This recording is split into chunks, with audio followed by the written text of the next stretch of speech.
আমরা ওসমান হাদির পক্ষ থেকে কোনো পারিবারিক আর্থিক সহযোগিতা চাই না, কোনো অনুদান চাই না, শুধু একটাই চাই, ওসমান হাদির অসমাপ্ত বিপ্লবকে আপনারা সমাপ্ত করবেন। আপনারা যদি রাজি থেকে আমার সাথে ওয়াদা করেন,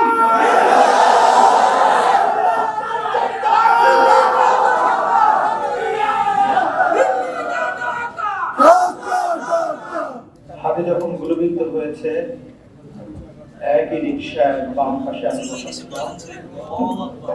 হাদি ডান পাশ থেকে সন্ত্রাসীদের হাতে গুলিবিদ্ধ হয়েছে। কান্না করার জন্য আমরা রাজপথে নামি নাই। শহীদ ওসমান হাদি যখন জুলাই আন্দোলনে অংশগ্রহণ করে, তার ওয়াইফ সন্তান সম্পদ ছিলেন। দিনের পর দিন, রাতের পর রাত যখন বাসায় ফিরতে পারেন নাই, আমাদের পরিবারের পক্ষ থেকে তাকে বারবার বলা হতো পরিবারের কথা চিন্তা করতে হবে, নিজের নিরাপত্তার কথা চিন্তা করতে হবে। তার একটাই জবাব ছিল, আমাকে আমার আল্লাহ রক্ষা করবে। আমি যদি চলে যাই, এদেশের 18 কোটি জনতা কেবলটা দিয়ে এর চেয়ে বড় নিরাপত্তা কেউ দিতে পারবে না। যদি আমি আমার রবের চলে যাই, আপনি শহীদের ভাই হবেন। আমার মাকে বলেছিল, আমি যদি মা চলে যাই, আপনি শহীদের মা হবেন, এর চেয়ে বড় কিছু নাই। কিন্তু আমি শহীদের ভাই হতে চাই নাই। আমি চেয়েছিলাম রাজপথে বিপ্লবী ওসমানের পাশে থেকে এই বাংলাদেশকে আধিপত্যবাদ মুক্ত করতে। আমি চেয়েছিলাম ইনসাফের বাংলাদেশ যতদিন পর্যন্ত গঠন না হবে, আমরা রাজপথ ছাড়বো না। কিন্তু আজকে ওসমান চলে গেছেন, আল্লাহকে তার সর্বোচ্চ পুরস্কার দিয়ে নিয়ে গেছেন।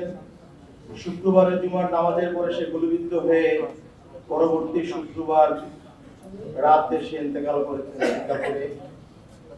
আমাদের পরিবার, ইনকিলাব মঞ্চের ভাই ব্রাদাররা আমরা ঘটনার আকস্মিকতায় ধুমড়ে মুচড়ে গেছি।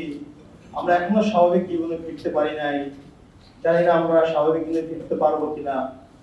আমাদের শহীদ পরিবার, ইনকিলাব মঞ্চ, ওসমানগঞ্জের লাখো লাখো ভালোবাসার জনগণ, বিপ্লবী ছাত্র জনতা, সবার কাছে আমার একটাই দাবি, ওসমান যে বিপ্লবী আন্দোলন করেছিলেন, সে যে আন্দোলনের জন্য শহীদ হয়েছেন, পরবর্তীতে তার অসমাপ্ত বিপ্লবকে আপনারাই সমাপ্ত করবেন ইনশাআল্লাহ। ওসমান হাদি শাহবাগে দাঁড়িয়ে বলতেন, এই শাহবাগ হাজার বছরের মুসলমানদের কাছ থেকে এই বঙ্গভূমি স্বাধীনতা কেড়ে নিয়েছে। এই শাহবাগে বেশিবাদের জন্ম হয়েছে। আমি এই শাহবাগ থেকে বেশিবাদকে রুখে দেব। এই শাহবাগে বসে আমি তাকবীর স্লোগান দেব।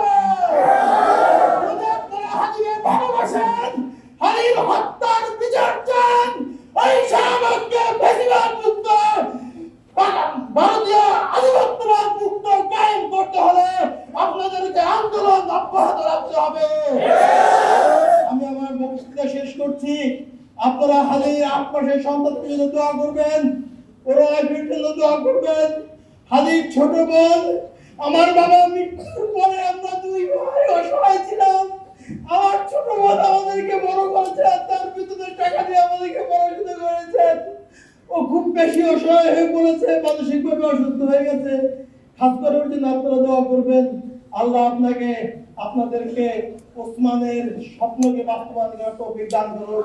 আমিন।